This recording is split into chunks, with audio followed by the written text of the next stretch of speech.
Matt Glover Productions.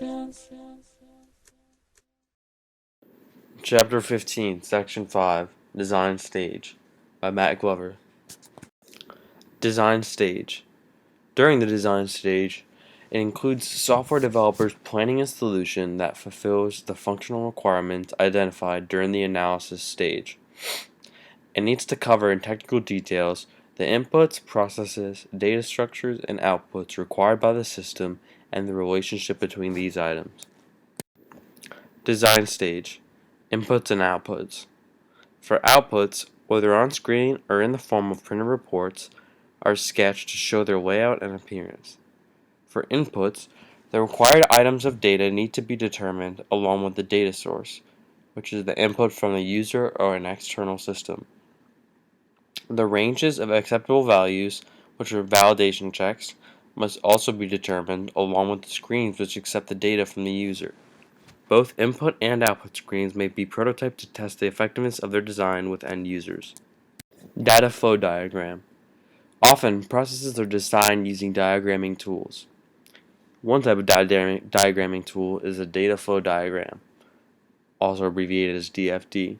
It shows the relationship between the data storage, inputs, outputs, and processes in a system with the data flows between them. Internal processes and external processes, called sinks, are represented differently so that the scope of the system can be clearly understood. DFD symbols. So this is a little picture graphic of some of the common notation of DFD symbols. So the first one that we see is the little circle, which is processed. There must be at least one arrow for input and for output, and then the name of the process goes inside of the circle. Now the little rectangle is referred to as a sink. It's a data source or destination outside the system scope. It's a process performed by somebody else, and the name of the process goes inside the rectangle. These two parallel lines are used to show data store. The name of the data being stored goes inside. And then the arrow is used for data flow. Arrows show the direction of flow. The name of the data should be indicated. So direction of the arrows is very important for this. So here's a data flowgram for a shipment.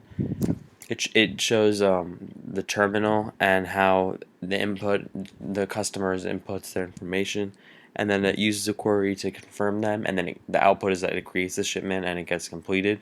So this is just an example that illustrates the use of data flow diagrams in a real life example. System context diagram. So a system context diagram refers to a data flow diagram that shows a relatively high level overview of the system, with only its relationships to external stakeholders and systems.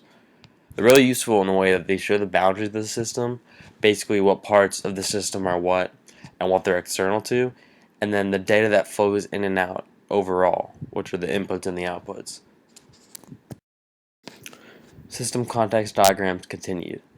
Developers usually create a system context diagram first, then different levels of DFDs, which show a more detailed view of the internal operation of the system.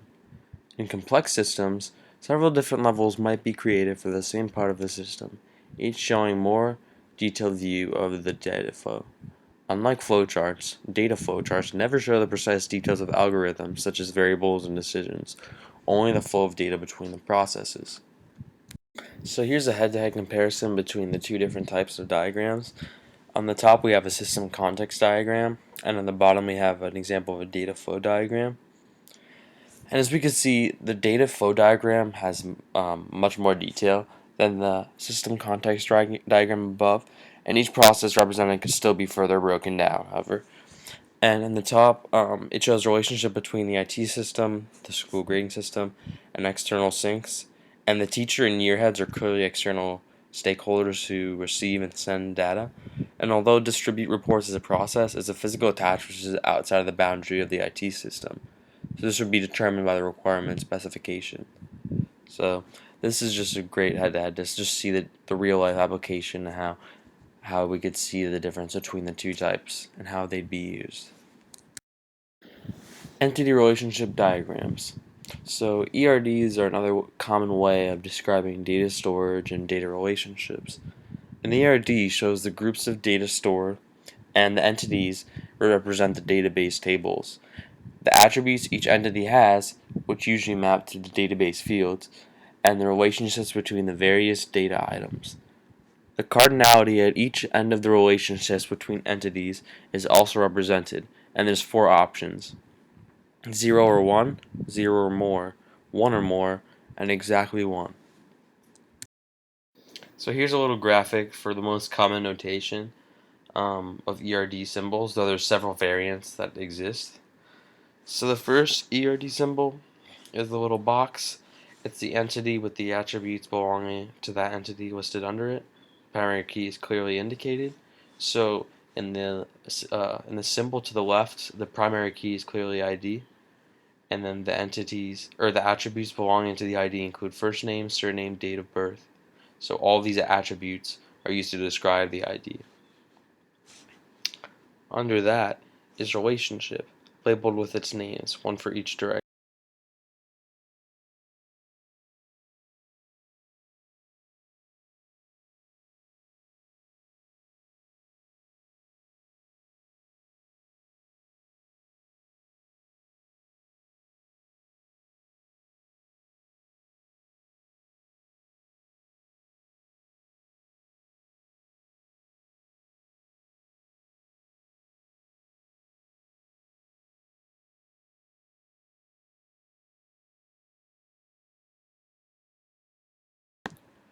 So this is an example of an ERD for a shop that sells products to its members. And there's four entities that exist: member, sale, product, and supplier.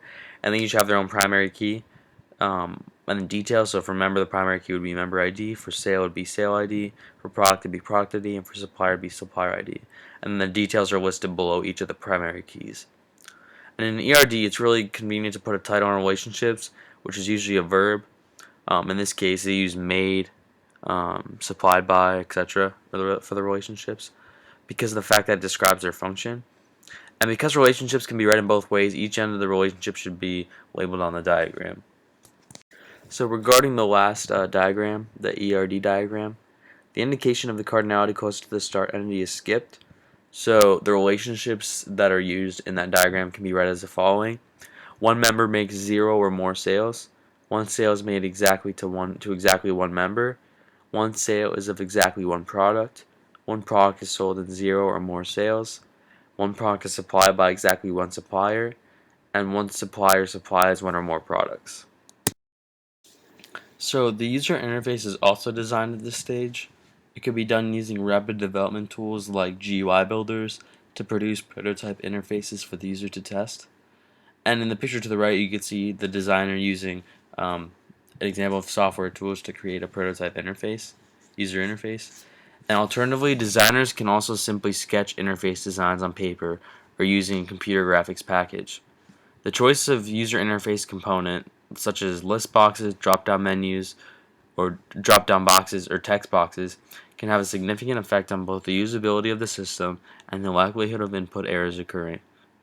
An example of this would be a system with a fixed range of inputs.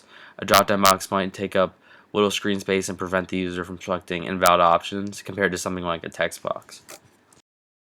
So here's an example of a user interface. There's many different types and applications of user interfaces, but this is just one example.